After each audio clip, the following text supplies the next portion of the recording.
పెద్దవడ్లపూడి గ్రామంలో ఉన్న ఈ శివాలయానికి ఎప్పుడైనా వెళ్లారా? అయితే ఖచ్చితంగా వెళ్లి రండి. మనసుకు చాలా ప్రశాంతంగా ఉంటుంది.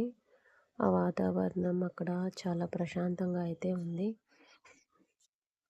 ఇక్కడ మల్లికార్జున స్వామి కొలువై ఉన్నాడు. నిత్యం ధూపదీపాలతో, అభిషేకాలతో చాలా ప్రశాంతంగా అయితే ఉంటుంది. ఇది మెయిన్ రోడ్ పక్కనే ఉంటుంది. చాలా ప్రశాంతమైన వాతావరణాన్నయితే ఉంటుంది. చాలా హ్యాపీగా అయితే ఉండిద్ది దర్శనం చేసుకున్న వాళ్ళకి. ఖచ్చితంగా అయితే వెళ్ళి దర్శనం చేసుకోండి.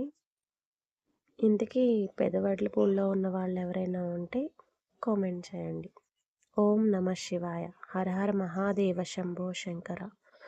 ఓం నమః శివాయ. ఓం నమః శివాయ. ఓం నమః శివాయ.